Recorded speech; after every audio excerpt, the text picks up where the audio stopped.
Good afternoon. Hello, my name is Helen Gilbert. I'm the Kaizen Promotion Officer for the Leeds Improvement Method. I am immensely proud and excited to welcome you to the first ever Leeds Improvement Method report out. The team have been learning and practicing many things this week, but of greatest importance has been their coming together and working together as equals for the benefit of patients and being disciplined about how they use their time. I share those particularly with you today as we have been practicing the delivery of our report outs to a standard format and a standard time frame. So can I ask that you allow us to complete our standard work, and then we're happy to take questions. Hello, my name is Cindy Jo Allen. I'm a Transformation Sensei with Virginia Mason Institute. This week I had the honor and pleasure of being the workshop leader for this RPIW called Theater List Order Changes. As our project form shows, a theater list goes through many iterations from initial draft up to and even including on the day of surgery. Cancellations and rescheduling throughout the process lead to defects and rework, which not only impacts our patient's experience, but causes a lot of frustration for staff as well. Therefore, the theme of this RPIW is to use the methods of 5S, setup reduction, and mistake proofing to ensure that the right patient arrives at the right place in the right time with the right preparation. This is our target progress report. It's a record of our measures. So why are we measuring what we're doing? Well, it's important that we set standards for our work and then we can measure how well we've improved them. So what did we measure? We've measured staff walking distance, the lead time, the quality in terms of defects related to the number of times we cancel or reorder a patient on a theatre list, and in terms of productivity, the amount of time staff in our teams spend organising that administrative activity. And in terms of 5S, which is over the page, how well we present information to staff in their work area so that they can effectively track the progress of patients. Our TAC time is about how well do we meet the demand of 16 patients in an 8-hour day. And this is our value stream map. As a result of direct observations of the theatre list process, we've mapped value from the perspective of our patients and saw that they wait significant lengths of time in this process. The cloud bursts represent all of the waste that we've identified in this process. In terms of our data, this represents patients affected by theatre list order changes on the day of surgery. 225 changes affect at least 2 patients when they happened between March and December, and that equates to about 45 patients per month being reordered on the day of surgery. In terms of all of our patient cancellations, 34% of patients are cancelled because they are unwell for their surgery, and 40% of patients are cancelled because of other commitments affecting their availability for surgery. My name is Joe Sfadrinto, orthopaedic surgeon and member of the team. So in order to establish the baseline where we are, we have to use some techniques to measure certain activities within the unit. This is a standard worksheet, and it is a bird's eye view of what occurs during the 7-day phone call. This is a call that's made 7 days before the date of surgery to establish that the patient is well and fit and has no reasons for cancellation. If you look there, this is the individual making the phone call. In yellow, you have areas where the individual moves to, so you could argue that some of that represents waste. And in green, you have data transfer. So for example, the individual uses a computer, data, which is a green line. Data goes to the printer, the individual then picks up paper from the printer. And using these techniques, one can ultimately reduce waste. Also apply it to other scenarios. For instance, this is the meeting which takes place in this very room. And this is the pre-op meeting where decisions are made in relation to theatre lists that have been set up. Table in the centre of the room, individuals around that table, and everything in green is is speech, conversation, and data. This is our value stream map, and it actually shows the patient's journey from start to end.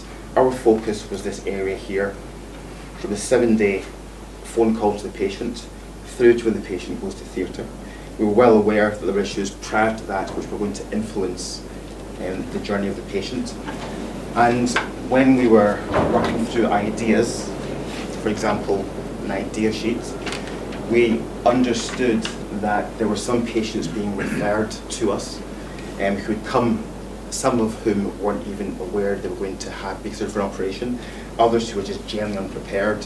So based on that, we came up with a new letter to be sent to the patients, outlining what to expect when they come to outpatients. For example, how long they can expect to wait for, what to bring with them, and also to bring medications, etc., etc. My name is Anne Emerson. I'm a team member of the Leeds Improvement Week. As a nurse scheduler, one of the main issues, dating patients and not knowing their availability, was highlighted this week.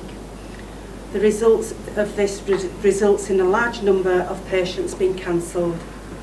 In order to improve this service, the theatre diary will now be in clinic with the surgeon. Once a decision to treat has been made, the surgeon and the patient will agree the date, and we did a process form to highlight that. Once the date has been agreed, they will also be asked to see if they can move forward if we did have any cancellations. This week we tested this method in practice in clinic, and a patient was selected. The feedback from the patient was that he was delighted with the service, he never expected to get a date in clinic, and his mum said it was the first time she'd seen him smile in the last year. This process only added 2 minutes to the average consultation. At the end of clinic, the draft list was compiled. My name is Jill Drake. I'm the pre-assessment sister at Chapel Allerton Hospital and a team member for the Leeds Improvement Method. As has already been said, the main issue identified was theatre list changes due to patients being unwell, unfit or unavailable for surgery. The patient not being pre-assessed on the day being the main contributory factor, leading to a poor patient experience and an increased impact on scheduling and pre-assessment. So the idea, as on the idea sheet, was to make sure the patient is pre-assessed on the same day, offering a one-stop shop.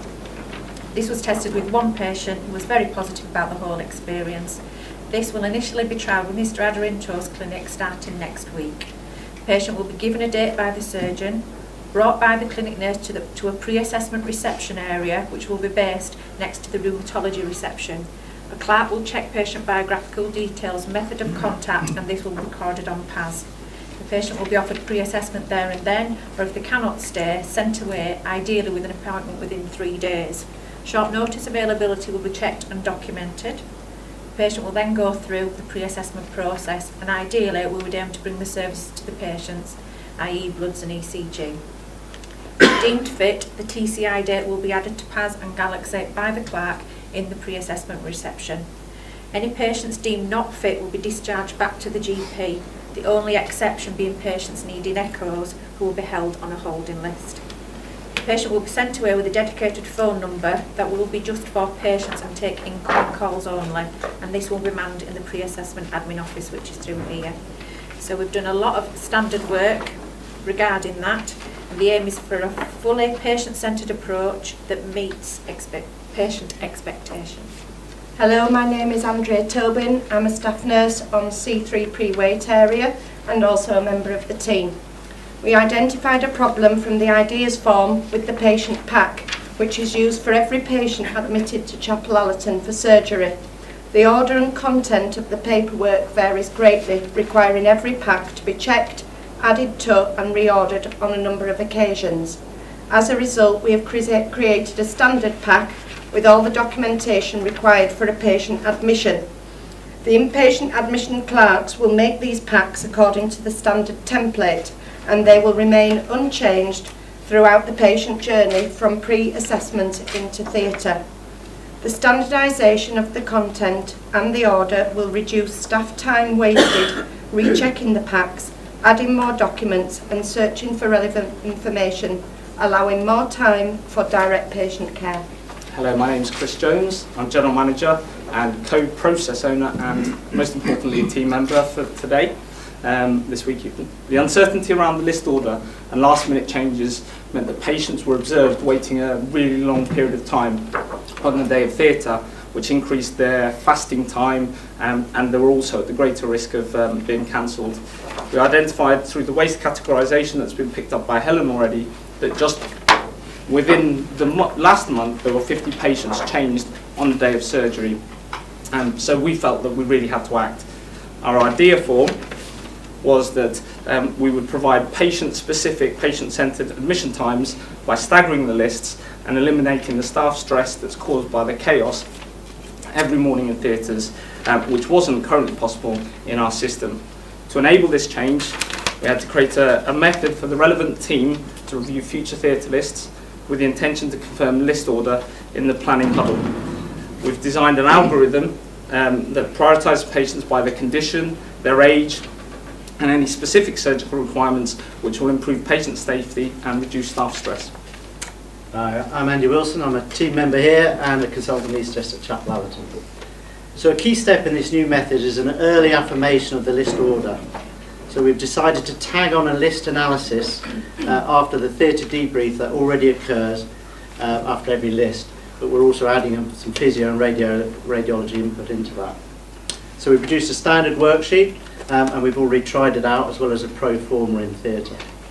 So during that huddle we will look at 2 lists to identify possible problems to affirm that list order early on. That's the next week's list into that theatre and the first available and completed list after that surgeon's outpatient clinic. This critical step facilitates the staggered start with patient-specific admission times, which is a new thing. It also adds a quick feedback loop to identify issues and resolve last-minute changes. This real-time list system has the resilience for changes to A, fed back into the clinic, but also to add patients into clinic gaps and to offer slots to patients who have already outlined and are happy to be brought forward at short notice. It's removed the extra work required due to the previous defects that we had in Chapel Allerton, and such as the 7-day phone call that we had to do. But most importantly, this new system is better for patients, staff and the trust. Hello, my name's Lindsay Kilner. I'm a staff nurse here at Chapel Allerton, work on C3 and also a member of the Leeds Improvement Method. I frequently work in the admissions area, and we have a situation where large numbers of patients arrive on the ward at 7 a.m. for admission, experiencing long waiting times for theatre in a congested area, which was like a bottleneck and a stressful peaking activity. So we had an idea to reduce the movement of patients and staff around the department to create a more ordered and ambient atmosphere for patients and staff. So we looked at, this demonstrates the large number of steps taken by the surgeon, which is indicated by a yellow dotted line, the anaesthetist, which is indicated by a yellow broken line, and the nurse, which is indicated by a yellow continuous line, and then the patient, which is indicated with a red line. And it clearly shows lots of movement, much of which is waste. Hi, I'm Charge Nurse Colin Higginbotham, team member from Ward C3. To address this waste, we did a trial where the patient was allocated to a room according to their designated theatre. So if you were in Theatre 1, you were designated to Room 1, Theatre 2, designated to Room 2. The named nurse was also allocated to each patient, and the nurse completed their assessment and pre-op checks to a standard. The patient was also seen in the same room by the surgeon and the anaesthetist, who knew where to find their patient. They also knew where the notes would be because they had remained within the room in a secure drawer. Following the changes, there was significantly less movement around the department, particularly for the patient, for the surgeon and the anaesthetist.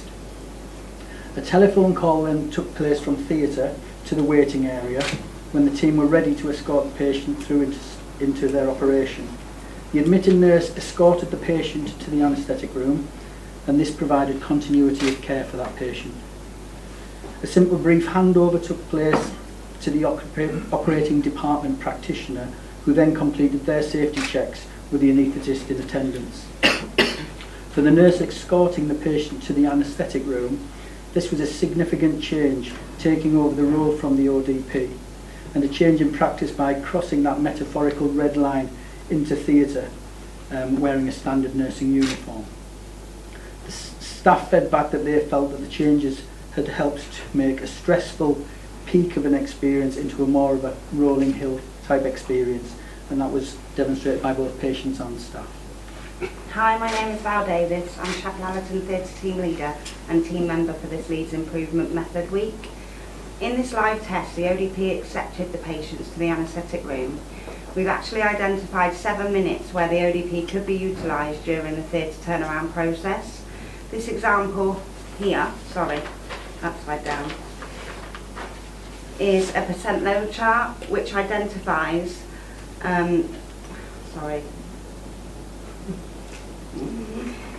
Thank you, I've skipped a massive bit. We have identified 7 minutes where the ODP could be utilised during a theatre turnaround process.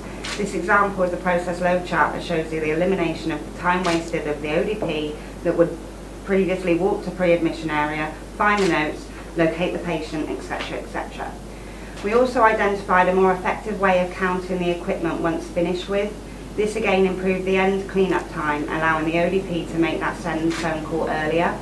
The perioperative anaesthetist was also a crucial player in ensuring that our staggered patients were seen at the appropriate time to ensure they were ready to be escorted. I have an example of yesterday's list. Between first patient leaving and second patient arriving was 5 minutes and 2 seconds. Between the second and third, 8 minutes and 56 seconds. This time included an identified defect that we were able to learn from and address. So leading on from this defect, one of the critical challenges to all teams associated with admitting a patient was the lack of visibility for information associated with each patient, just to see it, basically. So we've gone on to design a dashboard that we will implement in the pre-wait area over the next few weeks. This will show the status of the patient and assist with sequencing of staff to maintain patient flow and feed. So back to our original value stream. The red crosses represent all the waste that we've managed to remove from testing these processes this week.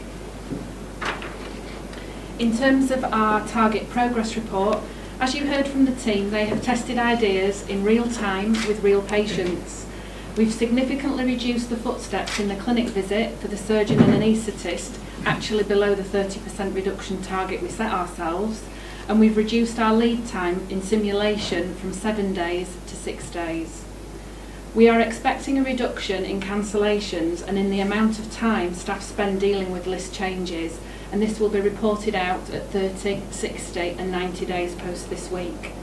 In terms of our 5S target, we expect to improve visibility of information in pre-admissions to track patients effectively with a visual tracking board. So we've got 2 important documents to help us facilitate implementation of all these ideas, which is the crux of a lot of this work has been implemented. The first document we call a newspaper, and it essentially shows the problem, the action needs to complete the problem, and the responsibility of the individual. And usually the individual who has expertise in that area, and we have a wide remit here, each of us has more experience in different areas of the care pathway. We also look at the work involved as well of any of the changes, because what may seem a simple change may have significant implications.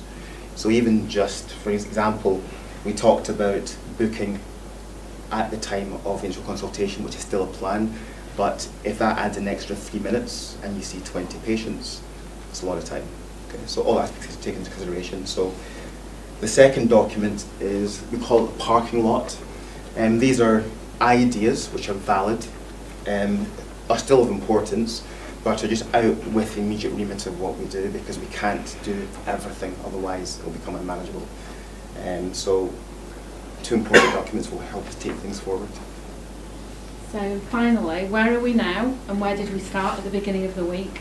We started with an unfriendly system where patients frequently had their theatre dates or times changed, and where they were admitted en masse with long waiting and fasting times for many people on the day of surgery.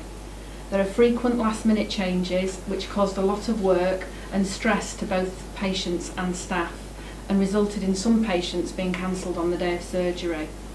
We've now created a system which is very patient oriented, with early locking down of lists, allowing patient-specific admission times and fasting times, which will not only improve patient satisfaction, but also theatre productivity.